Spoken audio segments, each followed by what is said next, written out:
ఢిల్లీ మద్యం కేసులో BRS MLC కవితకి bail మంజూరైంది.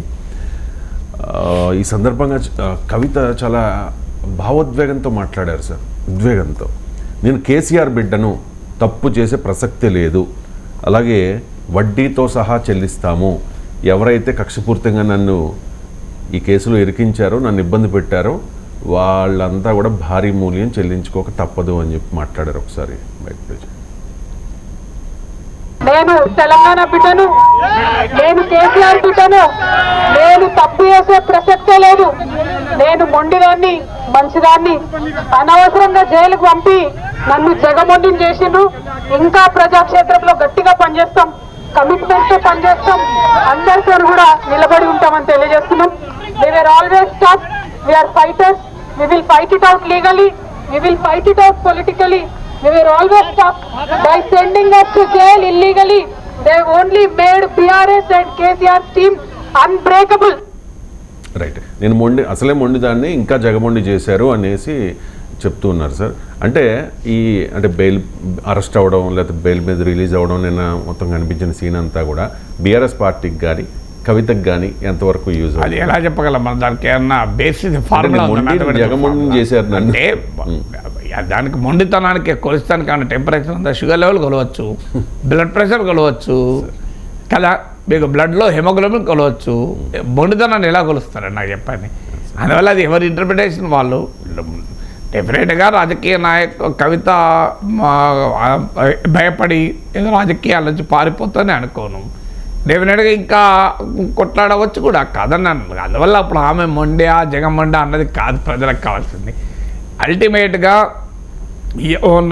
తనను జైల్లో పంపించారు అన్నారు, వాళ్ళ మూల్యం చెల్లించుకుంటా వాళ్ళు ఎవరో చెప్పాలి. ఇప్పుడు సమస్య ఏంటంటే వాళ్ళు ఎవరో చెప్పడం లేదు. సో వాళ్ళు బీజేపీ జైలుకు పంపిందా, కాంగ్రెస్ జైలుకు పంపిందా, సో ఇందులో జైలుకు పంపిన పలానా పార్టీకి వ్యతిరేకంగా మేము కొట్లాడతామనేది చెప్పాలి. అది చెప్పకపోవడం వల్ల మరి ఎందుకు చెప్పడం లేదనే ప్రశ్న ముందుకు వస్తుంది. భవిష్యత్తులో చెప్తారా అని. సో జైలుకు పంపడానికి ఎవరు కారకులు అనేదైతే తేలాలి కదా మొదలు. ఇక రెండవది కేసీఆర్ బిడ్డ కాదని ఎవరు అడగలరు. కేసీఆర్ బిడ్డ కనుకనే కదా జైలుకు పంపించింది, లేకపోతే ఎందుకు పంపిస్తారు? ఆ లింకు రాజకీయపరమైన, అఫ్కోర్స్ ఆమె కేసీఆర్ బిడ్డ కనుకనే పంపారు అంటే ఆమె ఢిల్లీ లిక్కర్ పాలసీలో కదా నిందితురాలు అంటే కావచ్చు. మన రాజకీయాల్లో చూస్తున్నాం కదా, ఎవరు ఎటువైపు ఉన్నారన్న దాన్ని బట్టి కూడా కేసుల ప్రగతి, కేసుల స్వభావము మనం చూడడం లేదా? అందరూ మన లిస్టు చూస్తే మనకు ఎవరు జైలుకు పోతున్నారో చూస్తున్నాం కదా. కేసు ఉన్నదా లేదా, అది నిజమాబద్ధమా, దాని మీద నేను జడ్జిమెంట్ ఇవ్వడం లేదు, నా పని కాదు, కోర్టుల పని. కానీ కేసు ఉన్నా లేకపోయినా రాజకీయంగా ఎటువైపు ఉన్నాం అన్నది కూడా ఒక కీలక అంశం అవుతుంది కదా. ఇప్పుడు హేమంత్ బిశ్వా శర్మ జైలుకు పోలే, సువేందు అధికారి బెయిలుకు పోలే, యడియూరప్ప బయటనే ఉన్నాడు, ఇప్పుడు అంతకుముందు పోయొచ్చి. సో మనకు అందరికీ తెలిసిన విషయం కదా, జగన్మోహన్ రెడ్డి బెయిల్ మీద ఉన్నాడు 10 ఏళ్ళుగా. సో అందుకు కానీ మనీష్ సిసోడియా పోయాడు, అరవింద్ కేజ్రీవాల్ పోయారు, వీళ్ళతో పోయారు కదా, క్లియర్గా తెలుస్తుంది. అందువల్ల కేసు ఉన్నదా లేదా అన్నది ఒక అంశం అయితే, రాజకీయ పరంగా ఎటువైపు ఉన్నాం అన్నది కూడా ఇంకో అంశం. సో అందువల్ల ఇప్పుడు మరి కవిత ఎందుకు చెప్పాలి అంటే, జైలుకు పంపిన వాళ్ళ సంగతి తెలుస్తాను, మూల్యం చెల్లించుకోవాలి అన్నారు కనుక వాళ్ళు ఎవరో చెప్పాలి ఇప్పుడు. ఎందుకంటే రాజకీయంగా జరుగుతున్న చర్చ ఏంటి, కాంగ్రెస్ వాళ్ళ ఆరోపణ ఏంటి, బీఆర్ఎస్ బీజేపీ మధ్య కుదిరిన ఒడంబడికలో భాగంగానే కవిత రిలీజ్ అయ్యారు అని కదా ఆరోపణ. కానీ జైలుకు పంపింది అయితే కాంగ్రెస్ అధికారంలో లేదు, సిబిఐ ఈడీ కాంగ్రెస్ చేతుల్లో లేదు. సో జైలుకు పంపాలి అంటే సిబిఐ ఈడీ కాంగ్రెస్ చేతుల్లో లేదు కనుక బీజేపీ మాత్రమే పంపాలి. మరి కవిత నేను మూల్యం చెల్లించుకోవాలి అంటున్నారు. అంటే రెండు పరస్పర విరుద్ధమైన పొలిటికల్ థియరైజేషన్స్ ఉన్నాయి. ఒక పొలిటికల్ థియరీ ఏంటి, కాంగ్రెస్ పార్టీ చెప్తున్నది బీఆర్ఎస్ బీజేపీల మధ్య కుదిరిన ఒడంబడికలో భాగంగానే కవిత రిలీజ్ అయ్యారు. ఇది నేను చెప్పడం కదా, సీఎం రేవంత్ రెడ్డి చెప్పాడు కదా, జ్యోతిష్యం కవిత రిలీజ్ అవుతారు అని 4 చెప్పాడు కాలజ్ఞానం. 1 కవిత రిలీజ్ అవుతారు, 2 కేసీఆర్ గవర్నర్ అవుతారు, 3 కేటీఆర్ కేంద్ర మంత్రి అవుతారు, 4 హరీష్ రావు ప్రతిపక్ష నేత అవుతారు. ఈ 4 చెప్పినటువంటి రాజకీయ కాలజ్ఞానం రేవంత్ రెడ్డి చెప్పిన అందులో మొదటిది అయిపోయింది కవిత రిలీజ్ అని.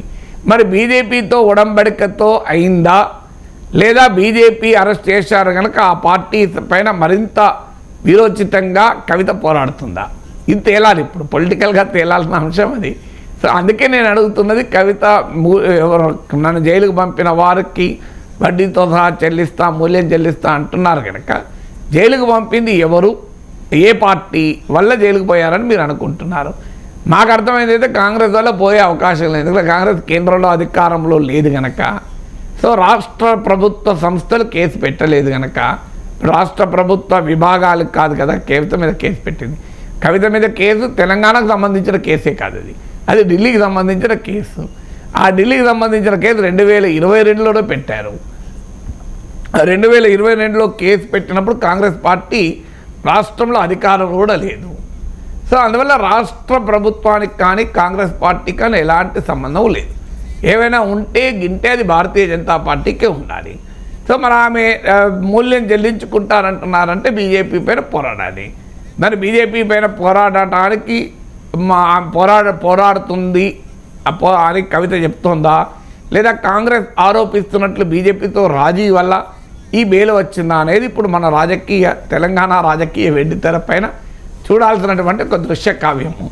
భవిష్యత్తులో చూడాల్సింది ఏంటి అంటే, మరి వాట్ ఈజ్ దిస్, ఇది ఈ రిలీజు మా కవితను మరింత జగమండిగా చేసి భారతీయ జనతా పార్టీ పైన పోరాటాన్ని మరింత బలోపేతం చేసి కేసీఆర్ దేశమంతా తిరిగి ఇంకా కసితో కవిత దేశమంతా తిరిగి నా బిడ్డను జైల్లో పెట్టిన బీజేపీ మోడీ సంగతి చూస్తా అని చెప్పి కేసీఆర్ దేశమంతా తిరిగి పోరాడతాడా, లేదు కాంగ్రెస్ పార్టీ ఆరోపిస్తున్నట్లు బీజేపీతో రాజీ వల్లనే ఈ రిలీజ్ జరుగుతా, ఇది తేలాలి. ఇప్పుడు భవిష్యత్తులో మనం కేసీఆర్ గమనాన్ని, బీఆర్ఎస్ గమనాన్ని చూడాల్సినటువంటి ప్రాతిపదిక ఇది. ఈ బేసిస్ మీద భవిష్యత్ రాజకీయాలను చూడాలి. అందువల్ల ఆమె మండియా జగమండి అన్నది కాదు, జగమండి అయితే ఖచ్చితంగా బీజేపీ పైన ఇంకా దేశవ్యాప్తంగా పోరాడాలి.